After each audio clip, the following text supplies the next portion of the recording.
got my rods and reels. It's the real deal. Got plenty of room, so come on. Come on.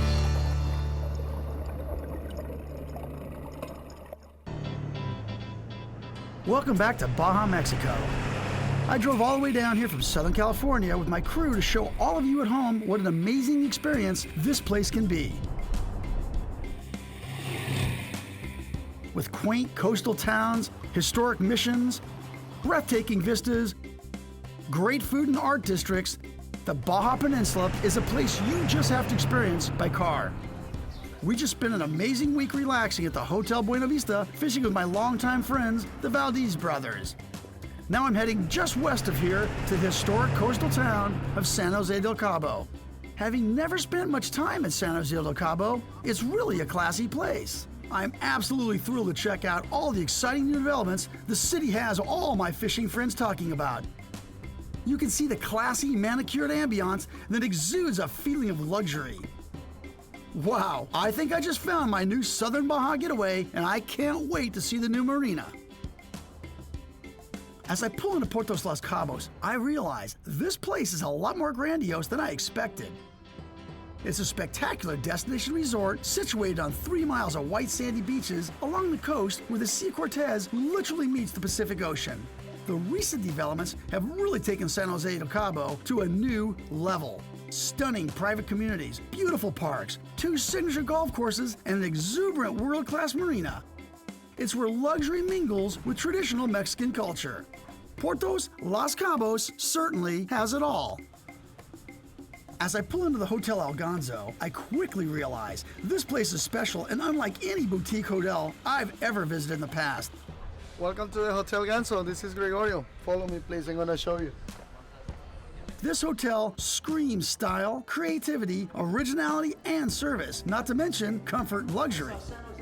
It has 72 rooms tailored to artists and visiting performers with all the right amenities.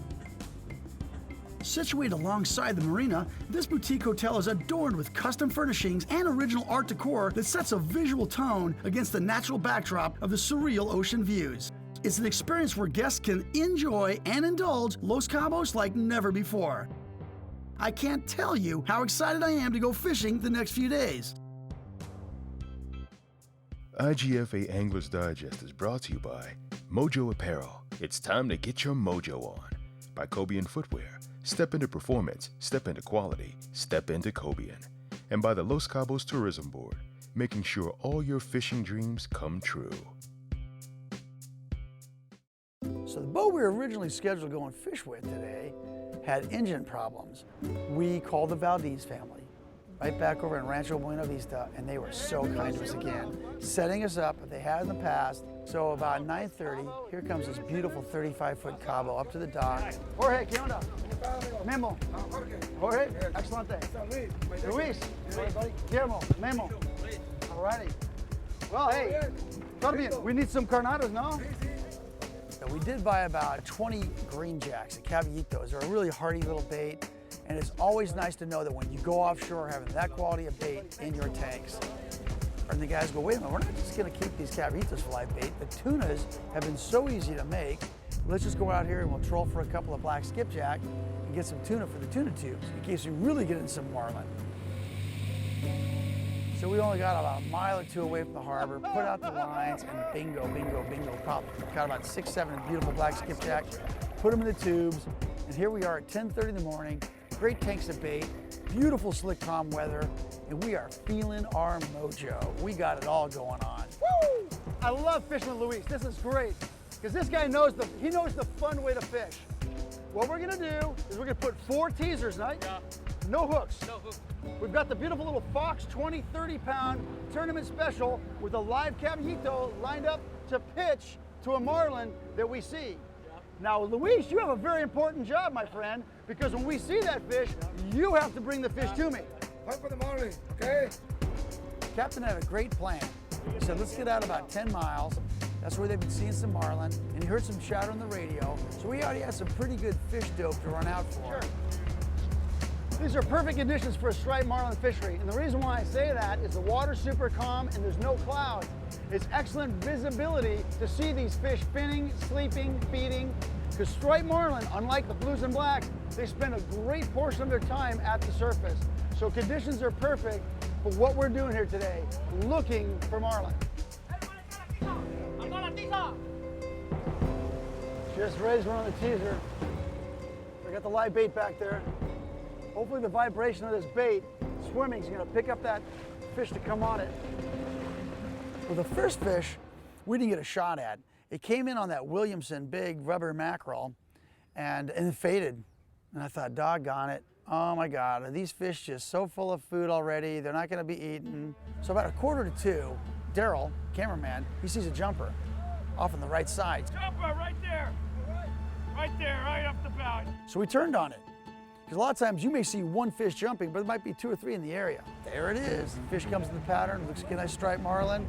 Put that bait back. It comes off the teaser. I feel my bait swinging off to the right side. I know it's getting chased. He's on it! He's on it! I'm bit! You want to put on that I'm bit! I'm bit! I'm on! Right there. And I'm looking at this marlin just start greyhounding right through the middle of our pattern. And I'm thinking, oh my God, my worst fears have just become reality. I'm feeling my line just going across all these teaser lines. And so I kind of come back on the drag a little bit, so it reduces the amount of tension of my line going across those other lines to try to keep me from getting cut off. Tango with the line. Oh! He's tangoing with the line. Yep, cut us off. He's got it. Got it. No, I think he just came off. Whew. So fun, man. That was awesome. We bring in that daisy chain squid teaser, and my circle hook is hooked in one of those squids. So I kind of sat there for the next 30 minutes wondering what the heck just happened. It's kind of hard to comprehend exactly the chain of events, but the end result was we lost a nice fish. So right after we lose that first fish, we're just retying biminis and just kind of getting re-rigged here. 5 minutes later, bingo, another fish comes in the spread. Okay, I got a key. I got it. This could get really fun. This could be this afternoon bite, full moon. Stuff's gonna come up just like it's supposed to and eat.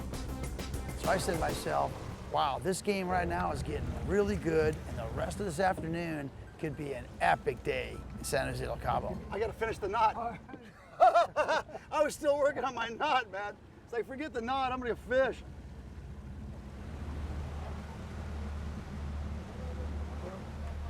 You look at it. He's jumping. Oh yeah, that thing's just going crazy. You see striped marlin, see sailfish do that a lot. You know, some people say very possibly during spawning, because a lot of times you'll see them jump and they lay on their sides. They'll jump and they lay on their sides. They're kind of loosening up their egg mass, so it expels out of their body easier. And there's a lot of validity to that. Other times they get remoras, you know, those remora fish have kind of like a sucker head on them, and they get up in their gills, they get on their bodies, and they just bother them.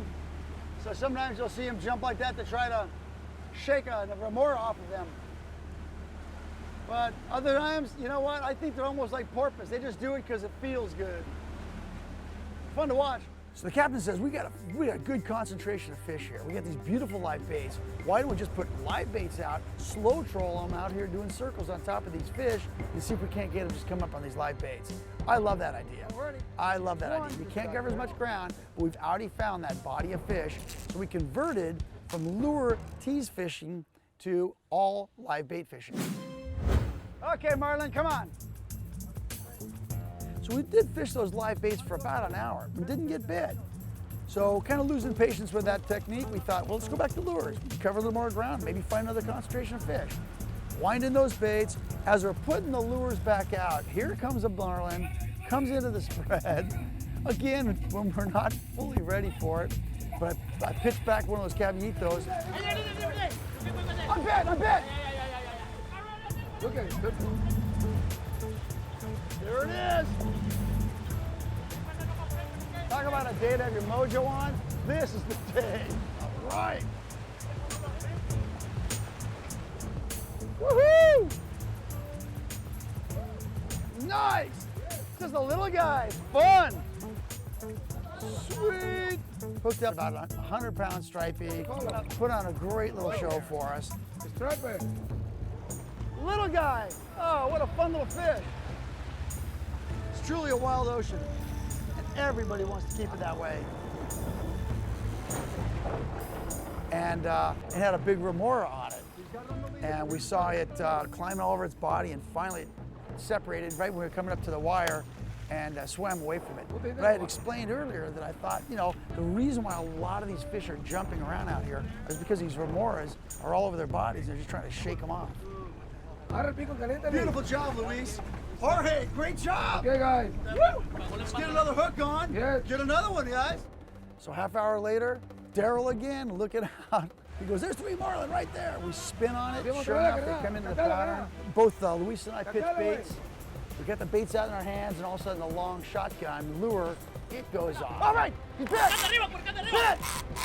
On the lure. On the Lure got big long. Set on it. That's it. Take it, guys. Woohoo! Be careful. Whoa! There it is, guys. Oh, yeah. On the long lure. Yoo-hoo! That's a good fish. That's a good one. That's about 130.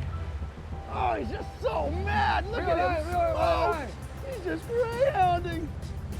Ow! Get it on, Spy Marlin. That's what they're so famous for. Look at this fight. Look at this fight. A bit, double right there. We got a double. Okay, guys. This is insane. Now we got all these other teasers out. We got a double hookup and nobody clear the spread. Get this thing out of the way. Oh, and I walk over and inadvertently put the rod off to the side as I'm trying to get that teaser in. And with that much pressure of the line sideways, somehow that thin braid got in between the roller guide and the roller itself. And as soon as I got that teaser in and righted the rod back up, wham, snapped it off. Luis says, hey, Billy, just take my fish. I'll clear the pattern here, and you get this fish in. Look, it's a big This is a one. good fish. This is a good fish. 150 pounds. Yeah, that's a good fish. Oh, yeah. Puta, trae mucha Unreal, gente. double hookup. This bite's going off right now. We're the only boat out here. Everybody left. It's 4:30. Good fish. Bleeder. Obviously, blood in a marlin kind of has us concerned. Did the hook get into a gill raker? Did it break a gill raker? Is this fish going to survive? They're thinking, we may have to bring this fish in, kill it. And I thought to myself, you know what? Let's get it a little closer and I'll take a look at it. Even if I got to jump in the water and take a look at this fish, we're going to decipher if this fish is going to be dead or alive. So as we got it up closer, it stopped bleeding and it's swimming normally. Yeah, I'm just going to jump in, film this fish so you can see at home that this fish, even though there's a little bit of blood, it was released and swam right fine. This fish looks like it's in great condition. So I slid in the water, we did a couple of circles around me. This fish looks great. So I came back up, I said, okay, you guys, we're gonna release this fish. They brought it over the boat, unbuttoned it. I swam over to it, and I just went down about 30 feet and followed it. That fish swam off perfectly. That fish was fine, man. But see, there you go. You see some blood, you're thinking, oh, this fish is toast. And a lot of people would have killed that fish. But no, that thing was alive, swam away. That's awesome. So about 4:55, we put the pattern back out, and I decided to throw a mini mac out and just run it off the rigger, because that thing swims so good off a rigger, that high angle of the line. All right, the mini mac! The mini mac! The mini mac! The marlin just starts to greyhound back there. I'm sitting there trying to stick it in the face with that hook. Yeah! So fun! Oh, came off! So I started winding the mini mac back at me. I see a tail beat coming back up on it again, but he didn't rebite. We put live baits back out there, didn't get it hooked up. But the fact that that thing ate that mini mac right out of the clip was just hilarious. Again, doggone it. We're just putting the pattern out. We're just establishing our pattern. We're not even ready for a bite. And that's when these marlin have been eating us. It's almost like they look up, they go, these guys aren't ready, let's eat. So about 5:50, we had 10 minutes left in the day. Had a spread of lures out there, and sure enough, I see some tail movement coming up on our right rigger. Bite, peeling line, came unbuttoned. And we threw a bait back, didn't get bit. We're thinking to ourselves, oh my God, what an epic day here in San Jose Del Cabo. We raised 8 marlin, several bites, caught 2, released them very, very successfully, snapped a few off. We had a great time laughing our buns off and just really had a great indication of the great fishing that you have right here in San Jose Del Cabo, 10, 12 miles offshore. So tomorrow we asked if we could go out for maybe a half a day to do some inshore fishing, because a lot of roosterfish are around. Maybe go out to the Gordo Banks, which is a very, very famous place to fish, and see if we can't get a snapper or maybe an amberjack, maybe a grouper, who knows, maybe a wahoo or a tuna. So we got an early morning start today, which was fabulous. We only had about a half a day of fishing time here because we got a lot of other activities we're gonna be doing. We wanted to just stay inshore, maybe fish some roosterfish along this beautiful piece of coastline. So the fishermen, Captain Jorge, mate Luis, they came by, they were right here on time, picked us up, went out, and we actually got to experience the ever beautiful sunrise over the ocean here in southern Baja. So about 9 o'clock, I'm manning my rod going, hey, this is all good. Luis gets a bite, he hooks up his fish, and he wants to clear the line, so he's trying to hand me his fish. You take it. All right. So I took the rod, that 550 Diablo Fox. It was a 6-foot Trek spinning rod. Saw the dorsal fin just come up. So it's definitely a rooster. One of my favorite inshore fish right here. And we definitely want to release this fish. And I'll tell you somebody who does an unbelievable paint job on these fish, and that's Ray Douglas, King Sailfish mounts. Plenty of power in that rod to pull on a 20-pound rooster. Gave a good tussle, brought it in. Let me get a picture of my iPhone here. Fanatic moment right there, baby. Circle it right in the corner. Right what's supposed to be. Ow! Roosterfish! Hence the name with those dorsal combs. Beautiful fish. Unbelievable. Luis! Nice job, big man. Nice. Again. There you go. See you, buddy. Bye-bye. Next. Next. Woo! That was awesome.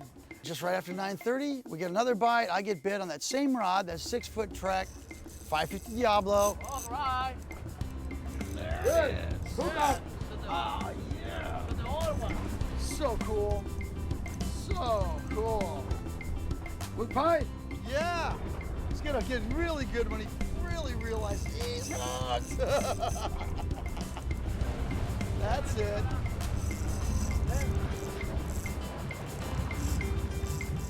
What a pretty little fish. This one goes maybe 12 pounds. Look at that dorsal comb. Oh, so cool.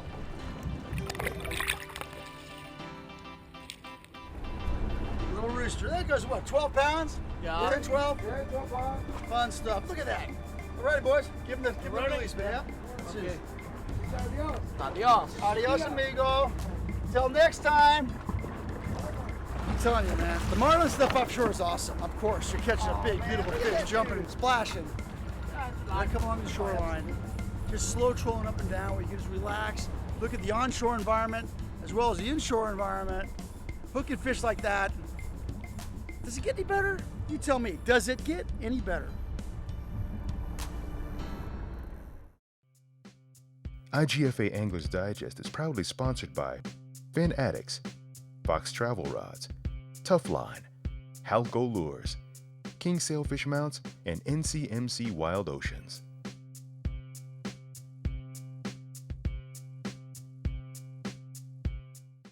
You know, this is really, there's a whole feel to this place that Cabo San Lucas just does not have. I gotta admit, I haven't spent any time in San Jose Del Cabo. You go to Cabo San Lucas, you go to East Cape, and you kind of drive by here. I'm telling you, man, this is the best kept secret in Baja. So we hopped in a golf cart with marina manager Enrique Castillo and took a quick drive down the Malecon. I was blown away by the amount of art and complexity of the sculptures that were presented here. Needless to say, I took tons of pictures. You will not see them in any other place in the world. The collection is worth pretty close to $2 million. Seriously? Yes. Unbelievable. Just an art around the Malecon. This place is enormous. I've never seen a marina development quite like it. There's enormous sculptures that adorn this huge park. So well groomed, I thought it was a golf course for a second. We have all these beautiful rocks all around that we took it from different places of the development. And we're going to have different sculptures going all around from different artists. Yeah, of course. And they're working right there as we speak. Turn the next corner, and there's Mexico's largest cactus farm. With over 1,500 species of cactus strategically set along 3 stone pyramids, it literally gives the impression of stepping back into ancient Mexico. I had a great time with Enrique checking out the Malecon, but there's a few more things I wanted to see before we left San Jose del Cabo. We drove over to Puerto Los Cabos Golf Club. It's home to 36 signature holes designed by Jack Nicklaus and Greg Norman. You won't regret a game here. I just regret not having played one. Just minutes from the marina, we discover the art district here in San Jose del Cabo. You'll find yourself down small streets lined with art galleries, jewelers, and small boutiques. There's a real art culture that's unique to Baja, and it's all here. This is easily comparable to any art gallery I've ever been in New York, San Francisco, Miami, even in Europe. This is insane. But after all this visual stimulation, I was ready to find some culinary creations. So we asked our friend Gregorio, who's the concierge at the Hotel Algonzo, for a couple of recommendations. He had one, this happening little place called Las Guacamillas Taqueria. Thanks, Gregorio, for the food, music, and the ambiance. It was awesome. Now, talk about authentic Baja dining. This is that experience. I can't thank the folks at the Los Cabos Tourism Board enough for bringing us down here to San Jose del Cabo to discover the incredible Puerto Los Cabos. I can hardly wait to come back.